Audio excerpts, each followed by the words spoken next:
ਇਹ ਬੋਲ ਨਹੀਂ ਦਿਆਂਗੇ ਇਹਨਾਂ ਦੇ ਜੁੱਤੀਆਂ ਮਾਰਾਂਗੇ जी ਗੱਲ है 5 साल मुड़ के बाद ही नहीं पहुंचते। फैसलाबाद टेक्सटाइल हब था, नाम आज भी है, लेकिन ये वो वाला टेक्सटाइल शहर नहीं रहा। हम इस वक्त डेथ बेड के ऊपर है। 4 ਲੱਖ ਦੀ ਲੂਮ ਸੀ ਅਸਲ ਪਿਆਰੀ ਜਿਹੜੇ ਅਸੀਂ ਲੋਹੇ ਦਾ ਭਾਅ ਵੇਚ ਰਹੇ ਹਾਂ। रियल स्टेट में बहुत बड़ा पैसा गया है, हम सारे जिम्मेदार हैं इस हवाले से।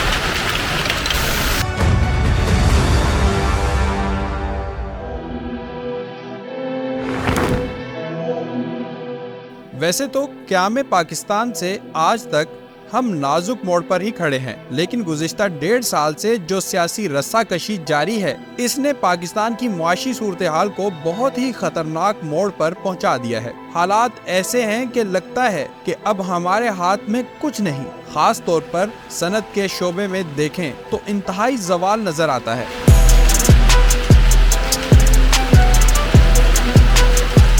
पाकिस्तान के अहम सनती मराकज़ में से एक है फैसलाबाद, जिसकी पहचान है इसका टेक्सटाइल सेक्टर। इसलिए इसे पाकिस्तान का मैनचेस्टर कहते थे, लेकिन लगता है शहर फैसलाबाद अपनी ये शनाख्त जल्द खो देगा। पाकिस्तान की कुल सालाना बरामदात 25 अरब डॉलर्स हैं, लेकिन क्या आप जानते हैं इनमें से टेक्सटाइल का हिस्सा 15.5 अरब डॉलर है। मुल्क में इस वक्त 423 टेक्सटाइल मिलें हैं, जिनमें पंजाब खास तौर पर फैसलाबाद सबसे नुमायां है। मुल्क की टॉप 25 मिलों में से 7 फैसलाबाद में हैं, जिनका हिस्सा पाकिस्तान की कुल बरामदात में 21% है। यहाँ लार्ज स्केल इंडस्ट्री में 75 स्पिनिंग मिल, 215 प्रोसेसिंग प्रिंटिंग और 100 के करीब हौजरी फैक्ट्रीज हैं। स्मॉल एंड मीडियम इंटरप्राइजेज जैसे power loom, hosiery, embroidery, foundry के 90% यूनिट्स फैसलाबाद में हैं। ये हैं लूम ऑनर्स एसोसिएशन के चेयरमैन वहीद खालिक रामे, जिनकी आंखों ने फैसलाबाद को लिटिल मैनचेस्टर बनते देखा, मगर अब ये आंखें इसको डूबते हुए भी देख रही हैं। आपकी गारमेंट जो एक्सपोर्ट थी वो तबाह हो चुकी हैं। आपकी जो फैब्रिक की एक्सपोर्ट थी, आपकी टेक्सटाइल मेड की जो एक्सपोर्ट थी, वो सारी की सारी 27% के करीब जो फरवरी के ब्यूरो ऑफ स्टैटिस्टिक्स पाकिस्तान के फिगर्स हैं उसके मुताबिक कम हो गया। जबकि हुकूमत जो है, हमारे जो फाइनेंस मिनिस्टर साग डार साहब है, वो तो फैब्रिकेटेड फिगर्स दे रहे हैं ना कि 5% कम है। क्यों है भाई कम? आप किस मकसद के लिए यहाँ पे बैठे हुए हैं? ठीक है, डॉलर आप 300 रुपये को टच कर रहा है। आपकी एलसीज जो इम्पोर्ट की वो खुल रही। इतना बुरा हाल है कि जो हमारी एक्सपोर्ट ओरिएंटेड इंडस्ट्री है, इनको अपने स्पेयर पार्ट्स के जो इंपोर्ट के लिए वो एलसीज इनकी खुल रही। तो इतने बुरे हालात के अंदर जब आपकी कॉस्ट ऑफ प्रोडक्शन बढ़ जाएगी, 22 रुपये यूनिट से एक्सपोर्टर्स को बिजली 45 रुपये यूनिट मिलेगी। हमारी जो लोकल टेक्सटाइल इंडस्ट्री है, इसकी बिजली जो 55 रुपये यूनिट हो जाएगी। तो आप देखें, जो ये इंडस्ट्री का कब्रिस्तान ही बनना है ना। तो आज देखें, हर तीसरी फैक्ट्री बंद है और हर फैक्ट्री जो है वो अपनी 60 से 65% कैपेसिटी पे चल रही है। सिर्फ 30, 35, 40% कैपेसिटी पे वो चल नहीं रही। 400 लूम्स गुलाम अहमदाबाद का पाकिस्तान का सबसे बड़ा ये क्लस्टर है, जहाँ से डेली टूट रही है। डेली 300-400 मजदूर जो बेरोजगार हो रहे हैं, तो ये कहाँ जाएंगे? ਅਸੀਂ ਹਜ਼ਾਰਾਂ ਰੁਪਏ ਕਮਾ ਰਹੇ ਸੀ ਇਸ ਲੂਮ ਤੋਂ, ਜਿਹੜੇ ਅਸੀਂ ਲੋਹੇ ਦਾ ਭਾਅ ਵੇਚ ਰਹੇ ਹਾਂ ਅੱਜ। ਇਹ ਲੂਮ ਹੁਣ ਅਸੀਂ 140 ਰੁਪਏ ਵੇਚ ਰਹੇ ਹਾਂ ਔਰ 4 ਲੱਖ ਦੀ ਲੂਮ ਸੀ ਅਸਲ ਪਿਆਰੀ। किसी जमाने में पाकिस्तान दुनिया भर में कपास पैदा करने वाला चौथा बड़ा मुल्क था। 80 की दिहाई में कपास की पैदावार 30 लाख गांठें थीं, जो 90 के आगाज में 1 करोड़ 27 लाख गांठों तक पहुंच गईं। ये एक रिकॉर्ड था।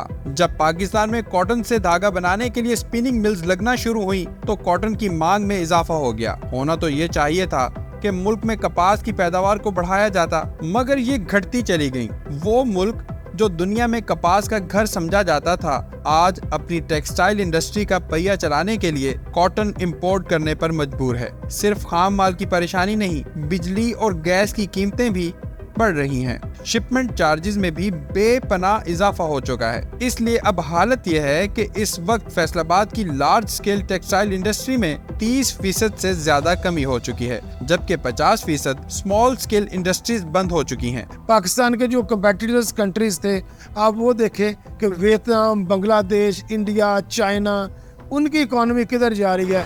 40 अरब डॉलर से बढ़ गए वियतनाम की एक्सपोर्ट्स, बांग्लादेश की एक्सपोर्ट्स बढ़ गई, हमारी एक्सपोर्ट्स कम हो रही हैं। जो स्टोर्स हैं वहाँ के ऊपर आपका कपड़ा बिक नहीं रहा। बड़े बड़े ब्रांड्स के जो आगे फ्लैगशिप स्टोर्स हैं वो बंद हो रहे हैं। खाड़ी के फ्लैगशिप स्टोर्स जो हैं फैसलाबाद में वो 2 बंद हो गए। टेक्सटाइल की तबाही में हुकूमत तो कसूरवार है, मगर सनतकारों ने अपने पांव पर खुद कुल्हाड़ी मारी है। हमने अपने आप को ट्रांसफॉर्म नहीं किया, हमने अपग्रेडेशन नहीं की, हम वही पुरानी उसी लाइफ उसी रूटीन पे चलते रहे जो आज से 25-30 साल पहले, जिसकी मैं मिसाल आपको दे देता हूँ। जैसे पावर लूम का नाम हर वक्त हम बात करते हैं, पावर लूम जो कि आज से तकरीबन 70-80 साल पुरानी टेक्नोलॉजी है, जिसको रिप्लेस कर दिया एयरजेट लूम ने। और एयरजेट लूम के अंदर भी 400 RPM, फिर 750 RPM, फिर 950 RPM, फिर आज 1100 RPM, और आगे चाइना बात कर रहा है शायद 1300 RPM की। और हम वो 40-50 RPM की लूम को भी लेके उसी का रोना रो रहे हैं। तो अब देखें दुनिया की टेक्नोलॉजी कहाँ चली गई। और हमारे पास बहुत बड़ी मिसाल नोकिया और ब्लैकबेरी की है। जब उन्होंने अपने आप को अपग्रेड नहीं किया तो आज वो उनका नाम मिट चुका है। अब आज एप्पल और सैमसंग की बात लोग करते हैं, और इसी तरह आप दूसरे स्मार्ट मोबाइल्स की बात करते हैं। आज से 40 साल पहले या 30 साल पहले रोटरियां लगी थी, वही रोटरियां चल रही हैं। आज डिजिटल प्रिंट का दौर है, कुछ लोगों ने डिजिटल प्रिंट लगाई, लेकिन हमने चूंकि रोटरी अपग्रेड नहीं की, इसलिए हमारी आज जो लोकल प्रोसेसिंग है वो तकरीबन 70% हमारी रोटरियां बंद हो चुकी हैं। और अगर 30% कोई फैक्ट्री चल भी रही है तो सिर्फ डिजिटल प्रिंट के हवाले से चल रही है।